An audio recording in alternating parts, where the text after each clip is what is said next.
Thank you so much for tuning in to Things We Can Laugh About Now. I actually had forgotten about this story, but I was trying to figure out what I could come up with for content that would be beneficial and sort of comical at the same time. So this video is about, well, this story is about had a listing. So this is on a listing agent's point of view. Even if you're a buyer's agent, it's something that you should ask. So let me tell you the scenario and I'll tell you what happened at the end.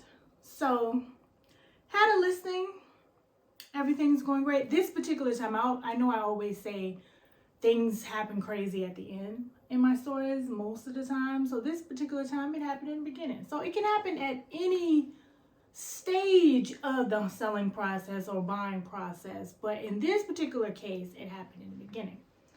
So, but it can happen to any agent if you do not ask the right questions. Not asking the right questions can sting you. It can hit you just like that and you will be caught off guard. So these videos and these scenarios are to be your resource in addition to my book, so you do not have to deal with it. Or if it happens to you, then you're ready, you're equipped, you have the right tool that you need to get you through it. Because at the time, I didn't know what to do. Well, I knew what to do, but I'm just saying, sometimes things are challenging if you don't know the resource of what can I go to and do and blah, blah, blah. So, had a listing, house was on the market, had multiple, showings, multiple offers. This was right after the pandemic, but still low inventory time period. So house was under contract, multiple offers, decided to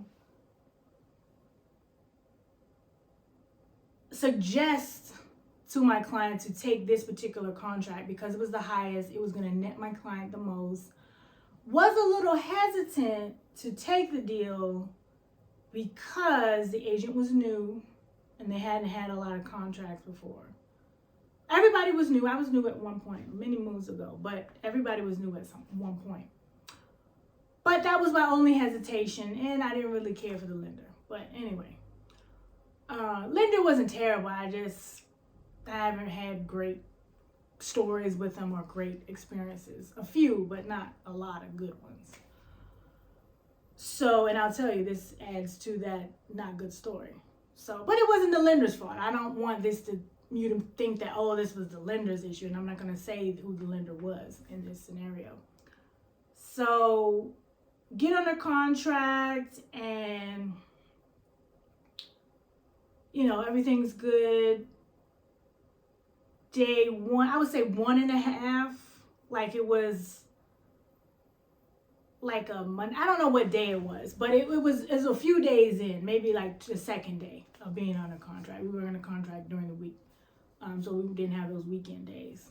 So I'm thinking the agent texts me and says, oh, well, I need to talk to you. Text me. She had texted me. She said, oh, I need to, talk to you about something. And I'm like, okay. I'm thinking she's calling me about, oh, well, I need to schedule, the home inspection with you or whatever. Because at that time, we couldn't schedule it through showing time. So that's what I thought. So don't ever assume again. I say that in my videos. So, but sometimes you could tell in the tone, even though text message, you should be able to tell. I feel like if it was, you should know what the text message tone is. But I feel like anybody that says we need to talk is not going to be a good outcome on that. But anyway. So she says, oh, well, I talked to my client. My client wants to withdraw their contract. And I was like, excuse me? What you mean? Withdraw for what? And she's like, oh, well, not to really get into it, but I was like, well, I need you to get into it because I need to understand. It was multiple offers. We took yours. And she says, oh, well, my client doesn't like the payment. And I was like, what you mean you don't like the payment? He didn't know what the payment was before you wrote the offer? And she's like, no, the lender didn't tell them what the payment was going to be. He thought his payment was going to be, I'm just going to say a number. This is not the real number. I'm just going to tell you. $2,000, and it ended up being $2,500. So the buyer could afford it, but the buyer didn't want the payment. So of course this had to be a learning lesson. But I always got my backups. I had my stand-ins. I had my contracts on the side. Still, I left them at bay. I was like, well, we're under contract, but if something happens with this deal, does your client want to move forward? Because those people, at that time, it was still nothing new that came on the market. So more than likely, they were still around. So I said, well, know that you can't just get out because the client don't like the payment. That's not a good reason. But I mean, I'll talk to my client and, see blah, blah, blah. So I already had a solution. I don't like to give bad news. I always say it's good news and it's bad news. Which one you want to hear first? So I said, well, bad news is client wants to get out because blah, blah, blah. And then she was shocked. She was like, there's no way that payment was going to be that low. But anyway, but I said, I have a solution. I already have the next buyer that's the best contract. This is that contract, and we can give them a calendar because it was something else we wanted to change with it. And she's like, okay, I'm cool with it. We'll just let them out. But I told the other agent, I was like, look, we don't have to let you out because of this. I could have made your client still spend money on a home inspection. They could have got out with that. But no ins and outs of a contract, especially in today's climate. You better know that contract inside and out, because if you don't want the other agent to know, they can hold you to the coals and make sure that you abide by that contract. Because what if the scenario was that was the only buyer I had and I didn't have any other buyers? I mean, it might become a time where we get back to that. You youngins that just got your real estate license doesn't know about having a listing on the market for 6, 7, 8 months with no contract. You don't know about that market because you haven't experienced it. So you still have it easy. Still have it easy, in my opinion. You still have it easy. You sell a house in a week and what did you do? That's why people don't think that you did anything. But anyway, I say that to say, even if you're a buyer's agent, you need to verify. That's why it's always important. That's why people say, oh, we'll leave it to the loan officer. The loan officer will tell you, what they approved for. And yes, that is true. But you need to be an awesome agent is an agent that, okay, well, we can see 5 houses today, but every payment on every one of those are going to be different. For the most part. I mean, HOA is different because that's part of the payment.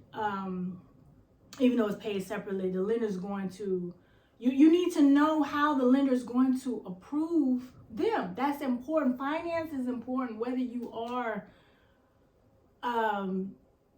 working on the buy side or not, using the listing agent. You need to know how finances work still. You need to know if you have a condo, whether the condo is approved or not for a VA at FHA, because if it's not, you need to put that in the listing. There is no need to have people go in there and it's not approved. So you need to understand that. But back to the story. So you need to, as a buyer's agent, you need to know what that monthly payment is going to be for that house. And tell your client, this is an estimate. Okay, this is an estimate of what that monthly payment is. And also how much you're going to have to bring to settlement. That was the issue too. The buyer was like, oh, well, we should have asked for closing costs. Now we have to bring more money to settlement and it's going to cost my client some more money. You need to get in worst case scenario. Worst case scenario, if you have to come out of pocket on all of this is what your payment is.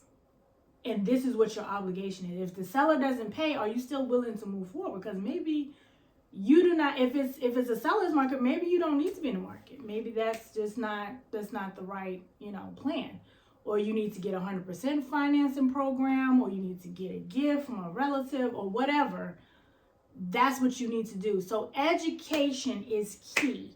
And if you're my client, I will educate you on either side because you need to understand. So I know I won't say pitfalls, but challenges with transactions. You always got to have a plan B.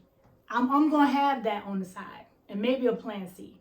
Because if something goes awry, you want to make sure that you're not just out, like picture yourself out in the ocean and you just got this little canoe and there's sharks around you.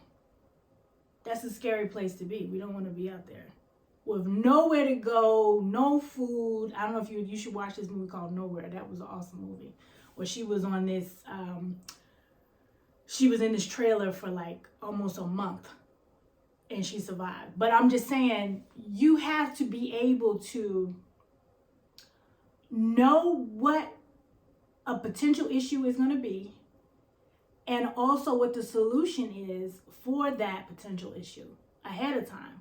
You got to have that. That's in your toolbox. In addition to technology and all these things and having your processes and systems together, you better know that's part of your system too. Nobody talks about that. If stuff goes sideways, what's my system for the sideways? I didn't make that up just now. What's my system for the sideways? You better have that. So let's talk about your plan, whether you are buying, selling, or if you're a real estate agent. Let's talk about how to get your real estate plan in place. I'm Rashawn Levin, Realtor with KW United. Make it a great day. Comment below. Have you had any crazy situation that has happened to you? Like, comment, and subscribe for more.